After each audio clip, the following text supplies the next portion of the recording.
Hello CAT aspirants, in this video we will try to understand the three major challenges of the CAT, the Common Admission Test admission for the top management schools.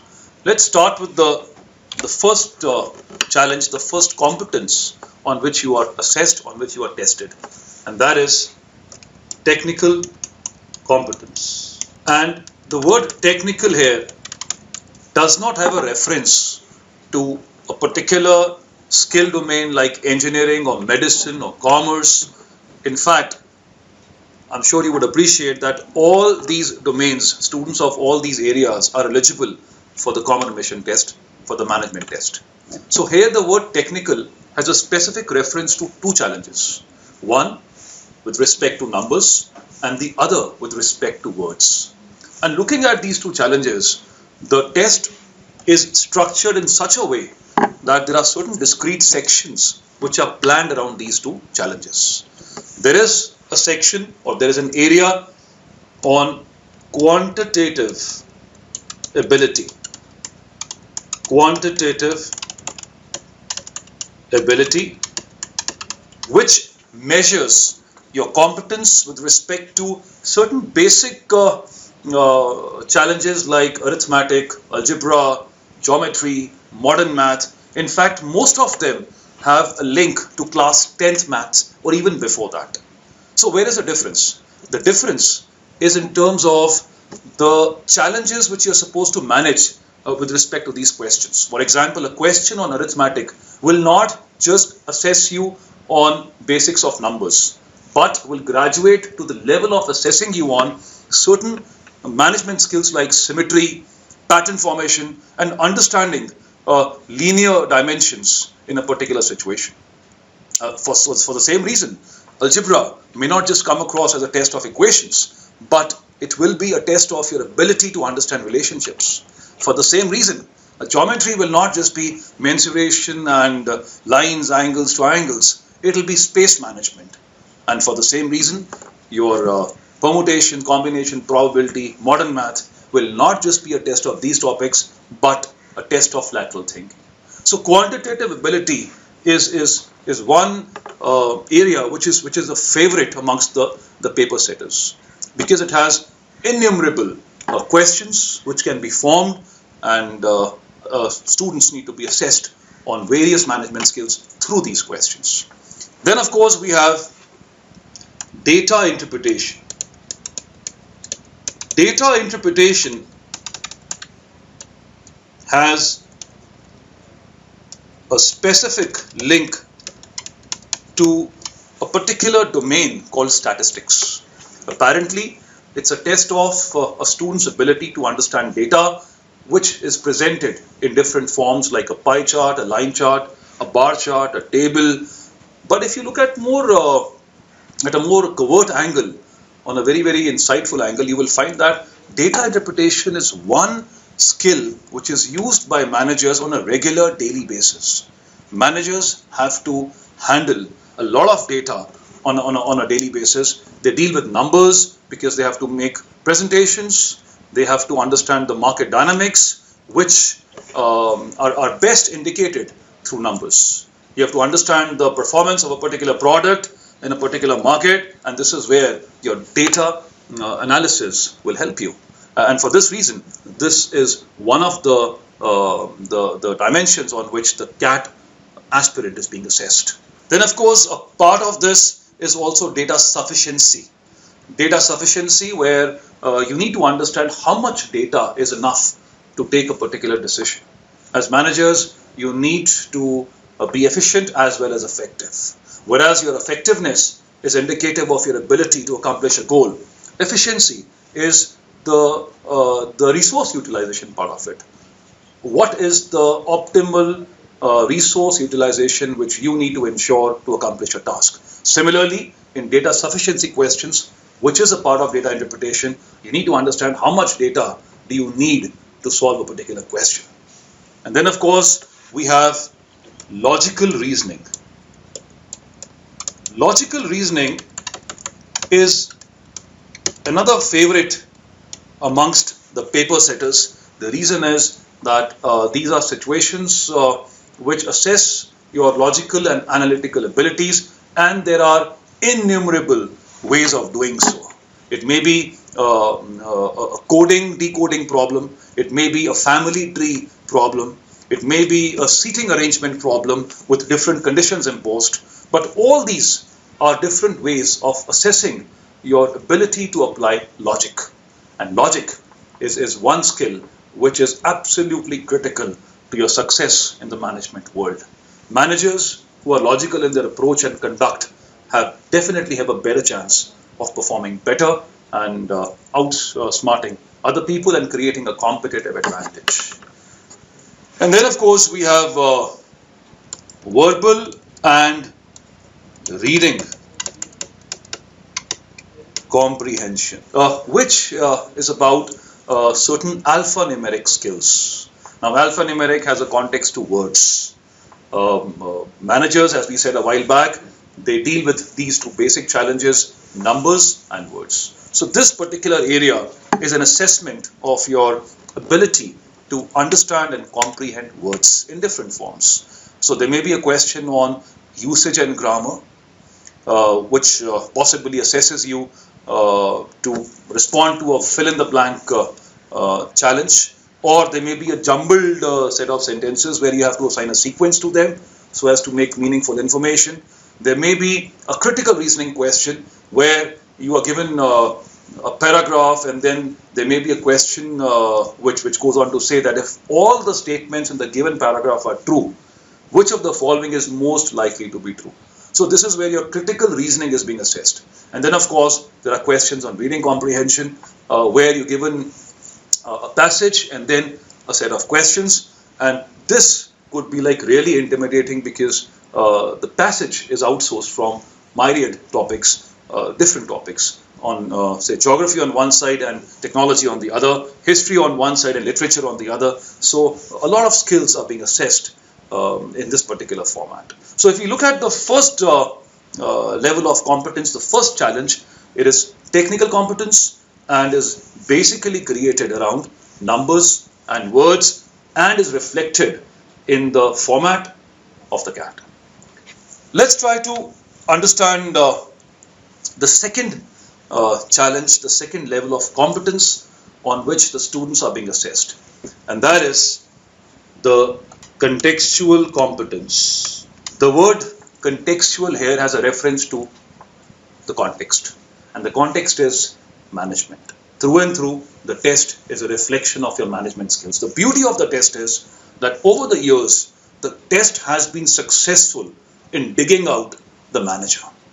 So this competence, this level of competence needs to be understood from different perspectives. The first such perspective is prioritization. One skill which managers need to possess. Managers on a regular daily basis, they have to accomplish a lot of tasks to accomplish the final goal. For this task accomplishment, they need to do a lot of activities. They need to be constructively engaged in a lot of activities. And to do justice to these activities, there has to be a proper sequence assigned to them. So one activity has to come before another. So which one comes before the other is a basic challenge. And this is the prioritization skill. And this gets reflected in different ways as a CAT aspirant. When you approach the test, the first decision in certain CATs is which section do I begin with? When I say certain CATs, this has been differing from one CAT to another. For example, in CAT 14, this decision was entirely a student decision, whereas in CAT 15, the three sections were layered in a particular sequence already. So if I look at CAT 14, the first challenge which the test taker was confronted with was to understand which section do I begin with. There were two sections in CAT 14, so as a test taker, you had to assign a priority to one section and keep the other section subsequently. And of course, this would depend on so many other factors, like your comfort level with a particular section, the concentration levels required of a particular section, etc., etc. If you look at CAT 15, where the sequence had already been laid out for the test taker, the challenge was within that section, which question do I begin with? So I think irrespective of the format of the CAT, the prioritization skill is being assessed in some way or the other. If not in the prioritization of sections, then probably in the prioritization of questions. And if you start with the wrong question, you mess up your entire test, your entire section. So prioritization is one skill which you need to understand.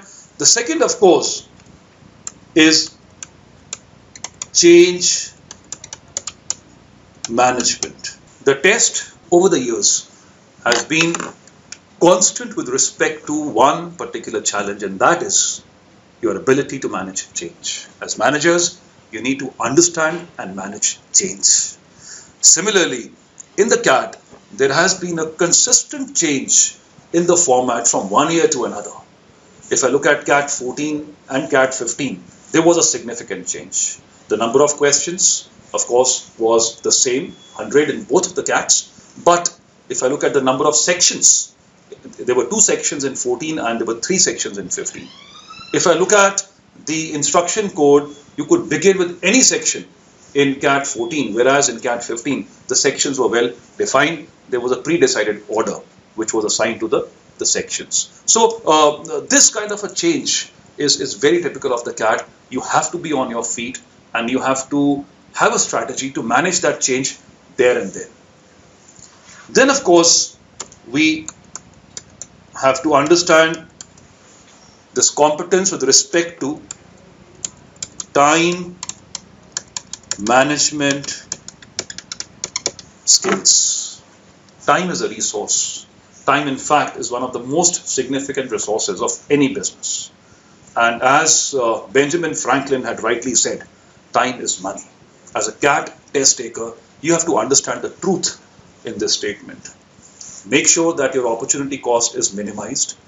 Do not spend that kind of time on one question which spoils the entire challenge for you, where you spend disproportionately more time on one question because you're not able to understand the exit point. So you have to initiate closure at the right time. You have to understand that this is the time for me to pull out of a particular question and invest that time sensibly in some other question. And this you will be able to understand if you have practiced across similar questions, if you've taken certain tests previously, mock tests, simulated tests, and then possibly you can be better equipped to manage the time challenge. And then, of course, we have one of the most significant challenges with respect to contextual competence, and that is strategy. Strategy, as we understand, is a sequence of steps needed to solve a particular question, needed to accomplish a particular task. So your strategy has to be streamlined in such a way that you are playing on your strengths and you're minimizing your weaknesses, that you're able to connect with the situation with your best foot forward. And if your strategy is well aligned, you will be able to respond better to the questions and accomplish the task in a better way. So strategy has a dominant role to play there, and this is the contextual competence, the second challenge which we were talking about in this video. Let's try to understand the third and the last challenge in this video with respect to the CAT, and that is the behavioral competence or the behavioral challenge. As a manager, you cannot overlook the significance of behavior. The way you respond to a situation depends on your attitude, your behavior, and that decides your communication. Similarly, if you look at the CAT challenge, we can break it up in terms of behavior competencies in the following ways. We start with something very basic to any situation, and that is engagement, or better known in the management world as motivation. The test through and through measures your ability to stay engaged and stay motivated with respect to a particular goal, with respect to a particular task. Let us take the example of a question which is posing a problem to you. One bad question can have a negative spillover. One tough question, one time-consuming question can leave you with a bitter taste in the mouth. At this juncture, your motivation levels, your engagement levels will decide whether you will be able to proceed successfully onto the next challenge or not.